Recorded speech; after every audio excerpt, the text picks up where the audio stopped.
Article 13 very important. এখান থেকে বারবার প্রশ্ন হয়েছে যে আর্টিকেল 13 এর মূল বিষয়টা কি। খুব সংক্ষেপে এটা হচ্ছে laws inconsistent with fundamental rights, অর্থাৎ সংবিধানের যে মৌলিক অধিকার রয়েছে তার সঙ্গে মিলছে না এমন কোনো আইন প্রণয়ন হলে কি হতে পারে, বাদশা কি করা যায় নাকি করা যায় না, তার ডিটেলসটা রয়েছে আর্টিকেল 13।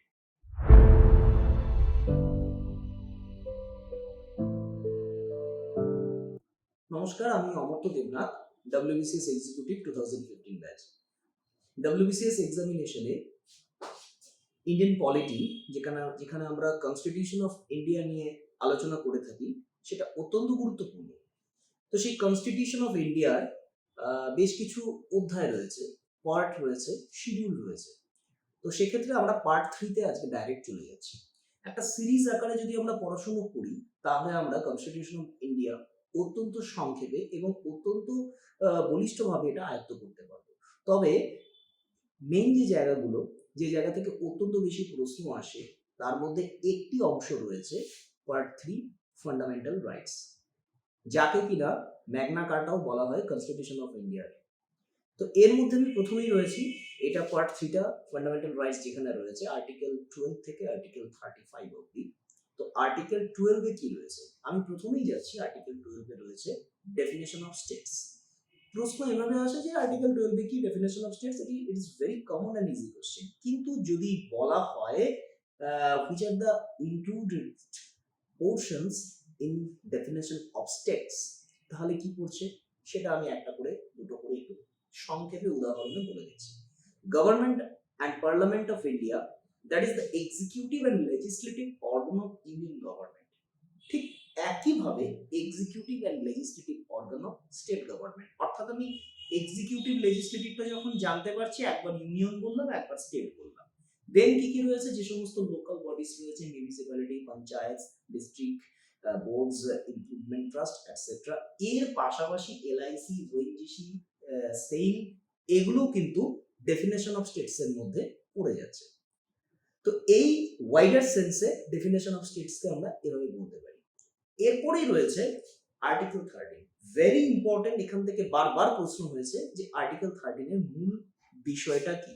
খুব সংক্ষেপে এটা হচ্ছে laws inconsistent with fundamental rights, অর্থাৎ সংবিধানের যে মৌলিক অধিকার রয়েছে তার সঙ্গে মিলছে না এমন কোনো আইন প্রণয়ন হলে কি হতে পারে, বাদশা কি করা যায় নাকি করা যায় না, তার ডিটেলসটা রয়েছে আর্টিকেল 13। এবার আমি ফান্ডামেন্টাল রাইটস এর একটা বড় পোর্শনে চলে আসছি। তার মধ্যে রয়েছে রাইট টু ইকুয়ালিটি, আর্টিকেল 14 থেকে আর্টিকেল 18। আর্টিকেল ধরে ধরে এখানে বলতে হবে। আর্টিকেল 14 এ কি রয়েছে, equality before law and equal protection of the laws. Then কি রয়েছে article 15, prohibition of discrimination on grounds of religion, caste, race and place of birth. দেন কি রয়েছে article 16, equal opportunity in matters of public employment। এবার আরেকটা কি, article 17, abolition of untouchability and prohibition of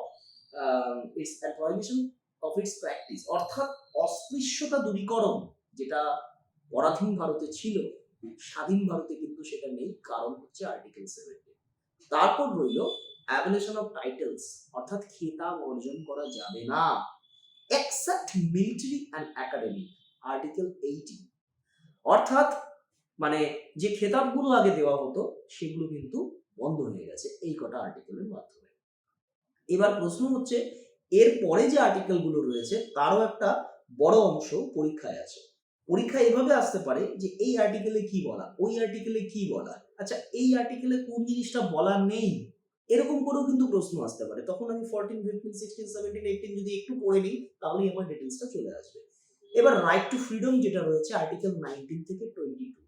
article 19 এর মধ্যে কি কি রয়েছে, ছখানা রয়েছে, আমরা ইজিলি বলতে পারি। বেশ কিছু রাইটস রয়েছে, অ্যাসেম্বলি, অ্যাসোসিয়েশন, অর্থাৎ শান্তিপূর্ণভাবে অ্যাসেম্বলি করতে পারবে, অ্যাসোসিয়েশন করতে পারবে, রেসিডেন্স, প্রফেশন চয়েস করা ইত্যাদি রয়েছে। একদম মানে জলের মতো সরল জিনিস, এতটাই সোজা জিনিস। আর্টিকেল 19 খুব কঠিন কিছু নেই। কিন্তু আর্টিকেল 20 তে যেটা রয়েছে, protection in respect of conviction for offences, double jeopardy কিন্তু এখানেই চলে আসছে। একই অপরাধের জন্য কিন্তু দুবার শাস্তি দেওয়া যাবে না। আর কেউ যদি অপরাধটা করে তখন তার শাস্তিটা কিভাবে হবে শাস্তিটা হবে, অপরাধটা করেছে কয়েক বছর আগে, সেই সময়কার যে আইন ছিল সেই আইনে শাস্তিটা হবে। এবার আরেকটা রয়েছে আর্টিকেল 21, যেটা বলেছে protection of life and personal liberty, এটা আমরা সবাই জানি। তারপর রয়েছে article 21, this is very important, যেটা হচ্ছে রাইট টু এডুকেশন। এই রাইট টু এডুকেশন নিয়ে ডিটেলস একটু পড়া দরকার। আমরা নেট সার্চ করলে বা বিভিন্ন সংস্থায় যারা পড়াশোনা করছে বা যারা বাড়িতেও পড়ছে, বিভিন্ন বইপত্র পড়ছে, যেখানেই যে পড়ুক না কেন, তারা যদি একটু নেটে সার্চ করে বা বইপত্র একটু উল্টায়, রাইট টু এডুকেশন সম্বন্ধে তারা ভালো করে শিখে নিতে পারবে। দেন রয়েছে কি protection against arrest and detention in certain cases, article 22।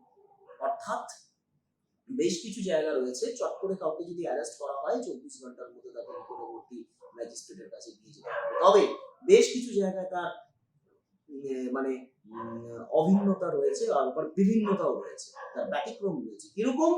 সেটা নিবর্তনমূলক আটক আইনে যদি বন্দী হয়, তার ক্ষেত্রে কিন্তু সেই আইনে তার বিচার হবে। আচ্ছা, নেক্সট রয়েছে কি রাইট এগেইনস্ট এক্সপ্লয়টেশন, অর্থাৎ শোষণের বিরুদ্ধে অধিকার, আর্টিকেল 23 আর 24। 23টাই কি? বেগার খাটানো কিন্তু যাবে না কাউকে, সেই 23তেই বলা রয়েছে। দেন আর্টিকেল 24 কি?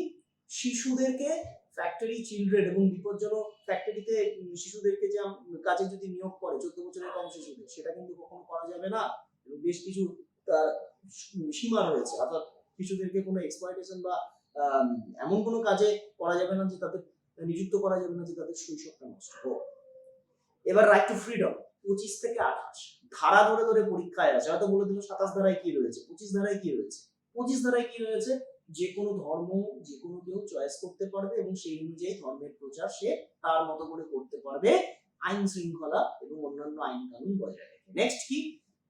যে কোনো ধর্ম সংস্থা স্থাপন করার পর তাদের রিলিজিয়াস অ্যাফেয়ার্স গুলি সেই সংস্থা তাদের মতো করে আইন মেনে পরিচালনা করতে পারবে। 26 আর্টিকেল 27 কি? কোনো ব্যক্তিকে কোনো ধর্ম প্রচার করার জন্য কর দানে বাধ্য করা যাবে না, সে তার কোনো ধর্মের জন্য সে কর দেবে কি দেবে না সেটা তার ব্যক্তিগত ব্যাপার।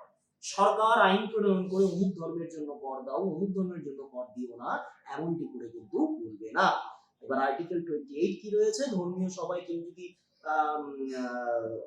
আসন গ্রহণ করতে চায়, that is freedom from attending religious instruction or worship in certain educational institution, অর্থাৎ কোনো শিক্ষাগত প্রতিষ্ঠানে ধর্ম চর্চার মধ্যে কেউ যদি করতে চায়, সেই নিয়ে বিষয়টা বলা রয়েছে, সেখানে তার অংশগ্রহণ করবেই কি করবে না সেই।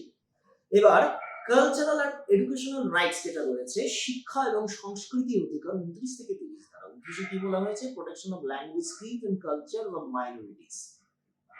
এবং 30 কি বলা আছে? মাইনরিটিরা তাদের এডুকেশনাল ইনস্টিটিউশন প্রতিষ্ঠা এবং পরিচালনা করতে পারবে, আর্টিকেল 30 তে বলা। নেক্সট চলে আসছি আর্টিকেল 32, যেটা হচ্ছে শাসনতান্ত্রিক প্রতিবিধানের অধিকার।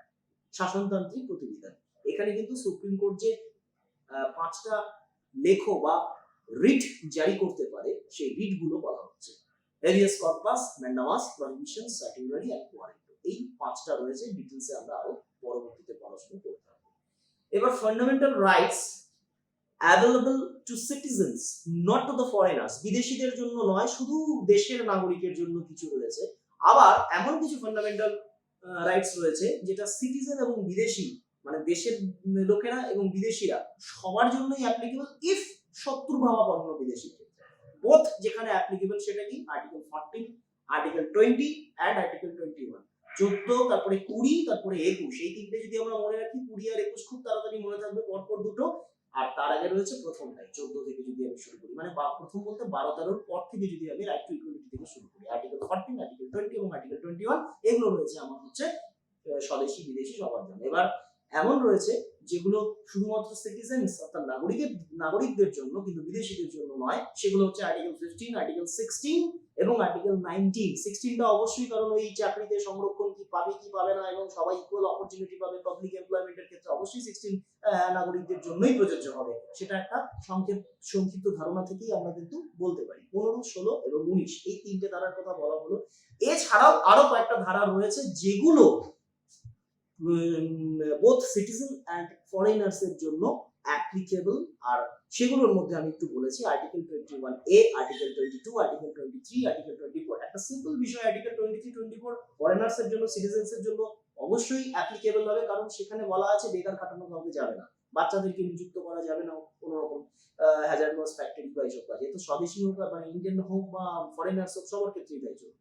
আর্টিকেল 25, 26, 27, 28 এগুলো সমস্ত both applicable for foreigners and citizen. এবার ফরেনারদের জন্য অ্যাপ্লিকেবল না, বাট সিটিজেন্স এর জন্য অ্যাপ্লিকেবল অবশ্যই আর্টিকেল 29 আসবে এবং আর্টিকেল 30 আসবে।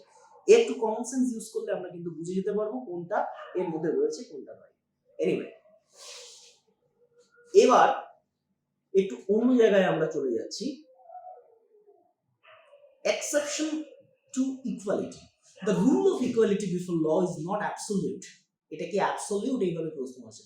Yes, it's not absolute, and there are constitutional other exception to it. They are mentioned below. The President of India and governor of states enjoy the following immunities. Kiki, President or the governor is not answerable to any court for the exercise and performance of the power and duties of his office. এটা একটা বিষয়। Next আরেকটা কি, ফৌজদারি মামলা করা যাবে না প্রেসিডেন্ট বা গভর্নরের এগেইনস্টে যখন তার টার্ম চলবে। কোনো কোর্ট তার এগেইনস্টে ক্রিমিনাল প্রসিডিং করতে পারবে না। অ্যারেস্ট অথবা ইমপ্রিজনমেন্ট প্রেসিডেন্ট এবং গভর্নরের বিরুদ্ধে করা যাবে না যতক্ষণ তার টার্ম চলবে। No civil proceedings against the president or governor shall be instituted during his or her term of office in any court in respect of any act done by him in his personal capacity, whether before or after he entered upon his office until the expiration of 2 months next after notice has been delivered to him. এখানে আমি কেন এতটা বললাম, 2 months কথাটা বলা আছে, notice পাঠানোর কতদিন পর, এইভাবে প্রশ্নটি আসতে পারে in case of civil proceedings এর ক্ষেত্রে। 2 মাস, অ্যানসারটা হবে 2 মাস।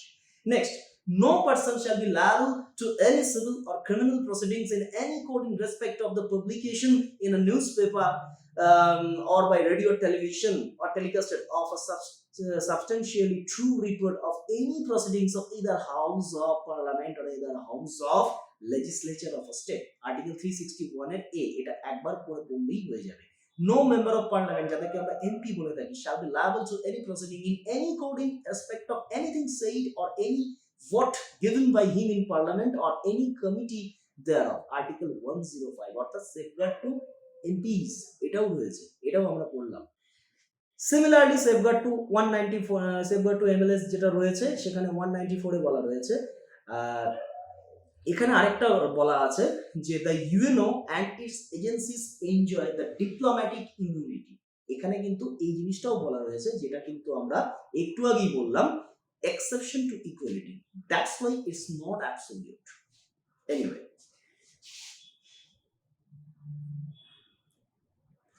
এবার আমরা বেশ কিছু জায়গায় যাব। Equality of opportunity in public employment. তার আগে একটু বলছি, আসন সংরক্ষণ যে থাকে আর্টিকেল 15 যদি আমি পড়াশোনা করি, সেখানে একটা বিষয় বলা রয়েছে ক্রিমিলিয়ার।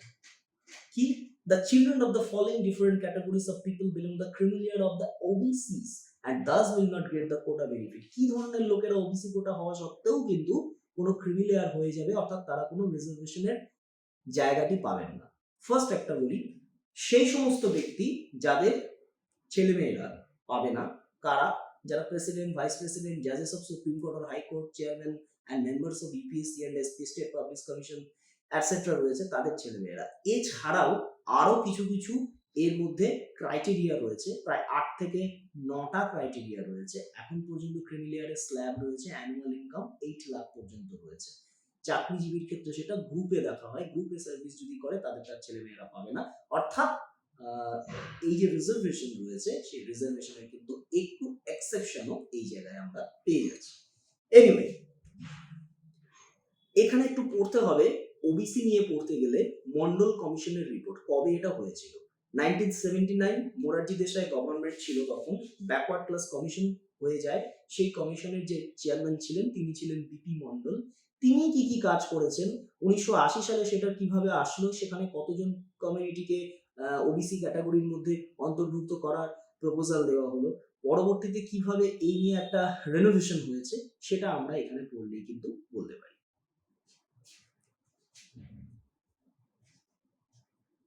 এবার আমরা চলে আসছি একটু রাইট টু ফ্রিডম। এখানে আর্টিকেল 19 এ আমরা কি কি করে আছি, একটা হচ্ছে freedom of speech and expression, অর্থাৎ নিউজ পেপারের যে ব্যাপারটা রয়েছে সেখানেও কিন্তু চলে আসছে। Right to assemble peacefully without arms, right to form association and cooperative society, অর্থাৎ এই কোঅপারেটিভ সোসাইটির যে একটা প্রোটেকশন রয়েছে সেটা কিন্তু রাইট টু ফ্রিডমে আমরা পেয়ে থাকি। এবং right to reside and settle in any part of the territory of India and right to practice any profession or to carry out any occupation and business. But the right to acquire, hold, and dispose of property was deleted by the 44th Amendment Act 1978. Originally, Article 19 contained 7 rights. এই মুহূর্তে Article 19 এ রয়েছে 6 rights, কারণ right to acquire, hold, and dispose of the property was deleted by 44th Amendment Act 1978. 1976 এ কি যুক্ত হয়েছিল? Socialist, secular, integrity, এই তিনটে কথা প্রিয়েম্বলে, এবং 1978 এ কোনটা রিপিল হয়েছে সেই বিষয়গুলি একটু জেনে রাখা দরকার। তো এবার freedom of assembly, association, residence, এটা একটু ডিটেইলসে পড়লে কোনো সমস্যাই থাকবে না। এবার একটা ধারা রয়েছে article 21, protection of life and personal liberty.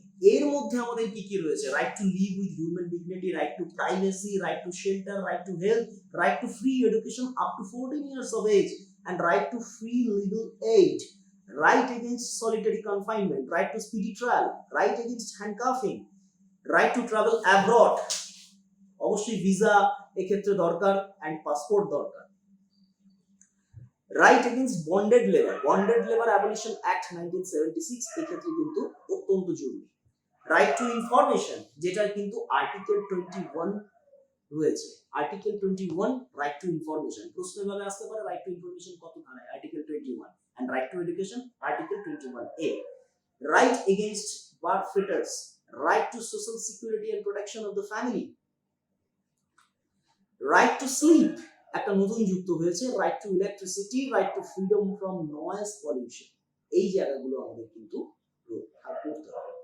এবার রাইট টু এডুকেশনে যেটা কি হয়েছে, 86তম সংবিধান সংশোধন 2002 তে পরিষ্কার বলা হয়েছিল যে 6 থেকে 14 বছর যে শিশু, তাদের জন্য ফ্রি এন্ড কম্পালসারি এডুকেশনের ব্যবস্থা করতে হবে। তাদের অভিভাবকরাও তার জন্য যথেষ্ট দায়িত্ব তাদের নিতে হবে।